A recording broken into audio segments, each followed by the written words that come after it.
So my vacuum bin motor on my Roomba 770 quit working, and I just tore it down, took all the screws out to get to the motor, pulled the fan blade assembly off, which it just took prying it off from the back side of the motor. And here's the motor, and I want to see if I can take it apart and see if it's repairable. Betting the brushes in it are worn out. It's probably just doesn't have brushes, it probably just has little wiper arms. So I'm going to go take it apart and take a look at it. So as you can see, there's these little tabs that are pressed in on the corners of, or the outer edges of the motor housing. And there's a total of 6 of them. And I need to spread those out and then take a look at pulling the motor very carefully apart so that things don't come out of it. So I got it apart, and I guess for the price I paid for this iRobot, I shouldn't be surprised. It does actually have little brushes in it, and what I'm going to do is use a very fine sandpaper and clean up the armature contacts and then the brushes themselves. They look like they're pretty pitted, so that's probably why the motor is not running. Not getting good contact on there because of arcing. So I'm going to clean that up and then we'll put it back together. So I'm trying to use the super macro mode in here, but it's pretty hard to see. There's a slight amount of pitting on the armature contacts there, and then the brushes themselves.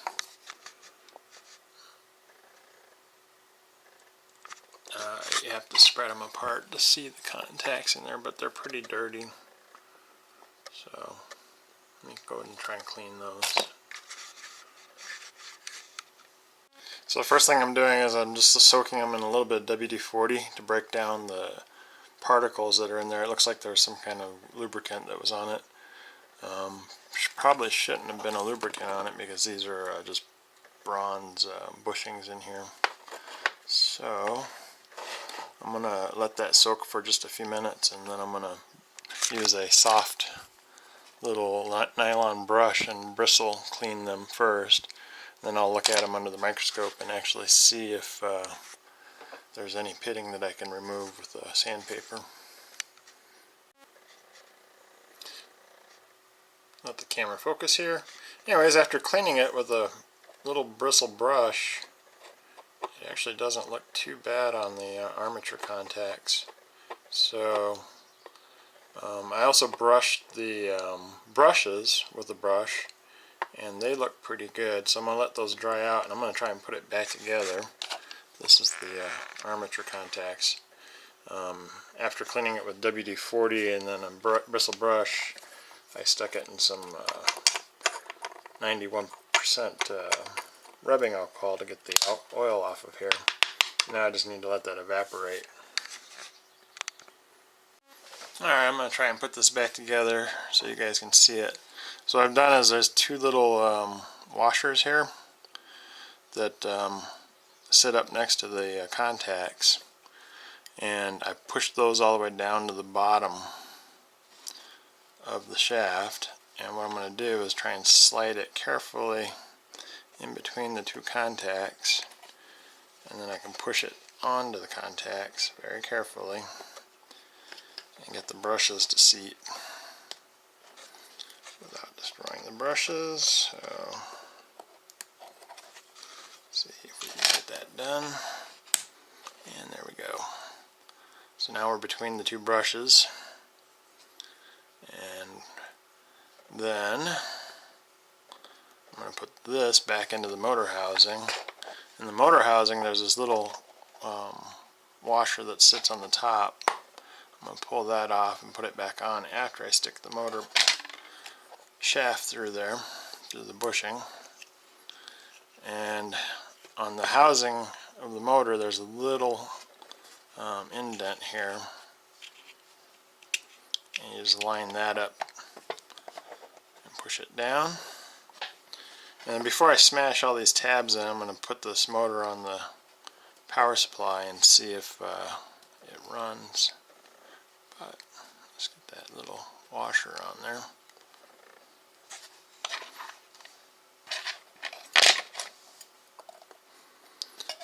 Alright, let's see if it'll run.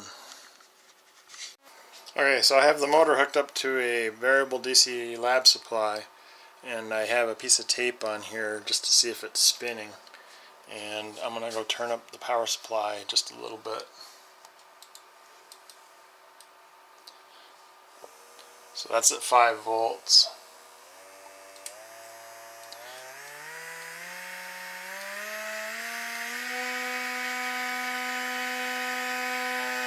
So it looks like it's just some dirt on the contacts, filthy contacts. I'm actually at 1 volt and the thing's still spinning. It's a pretty decent little motor. So I'm going to press these little tabs in, and I'm going to go reinstall this back into the Roomba Aerovac bin and see if it's working. Alright, so I soldered the wires back onto the motor, and then this is the Aerovac bin. This is the lower part of the housing.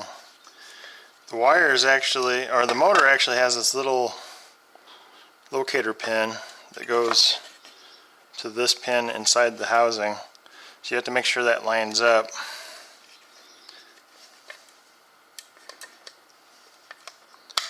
And you'll feel when it falls in there, it doesn't want to rotate. And that gets you the screw hole alignment.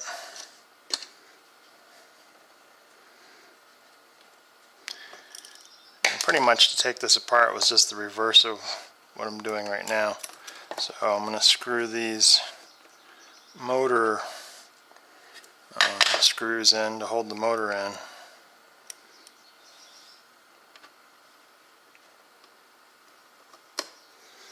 And you don't want to over tighten any of these, just finger tight. When the screw stops turning, just a little twist more. That way you won't strip the screws. Alright, so there's these little channels that the wires ran in. Just keeps them out of the way, because there's a little mechanism in here that locks the tray into Roomba itself. Just pressing the wires back into those little guides.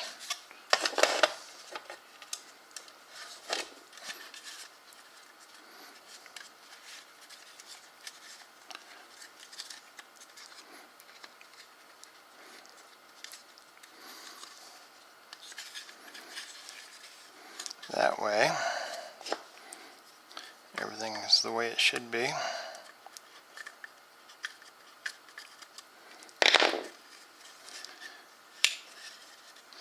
And then the vacuum portion of the motor just gets pressed back on. I just pressed it on with my finger and it just went right on. So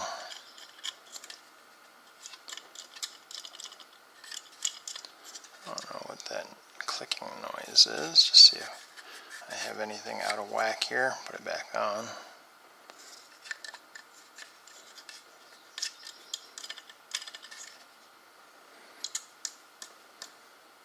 There it is. Okay. I just had to back it off just a slight bit there. Alright, on the top of the housing, this is the this little rubber piece is supposed to keep dirt out of the motor, I believe. That's what this piece is for. Just put that back over the top of the motor. Little foam cover. Oh, got it upside down. And then this is the piece that actually locks Roomba into the Aerovac bin into Roomba. There's a little spring that goes there. And then this just sits right in the slot there on top of the spring. And then this piece, which had 5 screws in it, just sits right on top of that. And I left the screws sitting in it so it'd be easier to know where all the screws came from.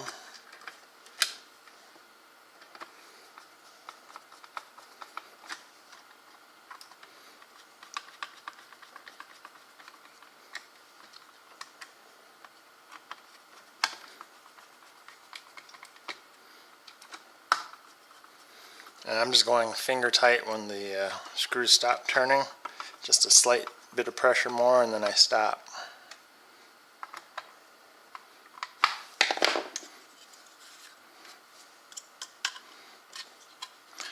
So inside of the vacuum there's this cover that goes here, and it had 4 screws holding it in, 2 longer screws in the back and then 2 flush screws that mount in the front.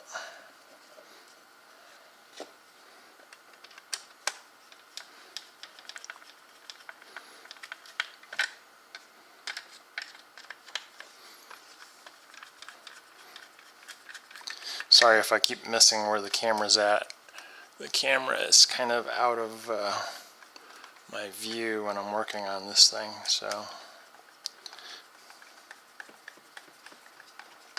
let me apologize for not being in the camera view all the time.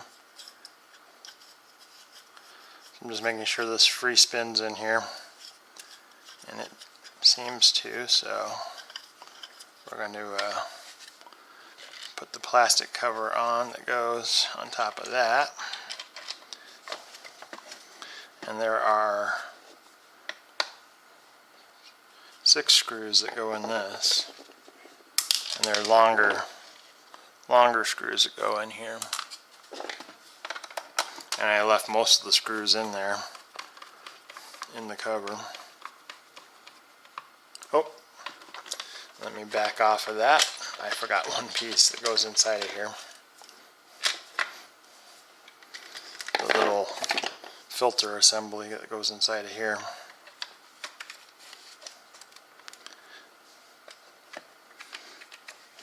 So to put the filter assembly in, there's this 2 screws that go in the front here, and then that clear cover goes over the top. So the 2 shorter screws go into these 2 holes here.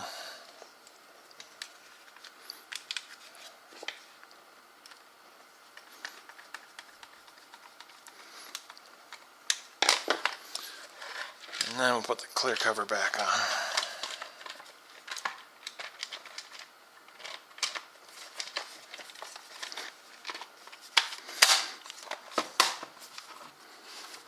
Make sure everything goes in there. And screw those in.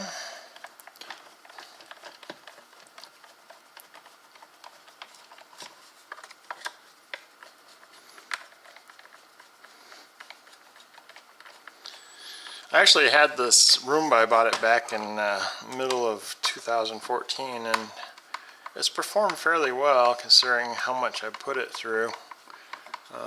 It's just starting to break.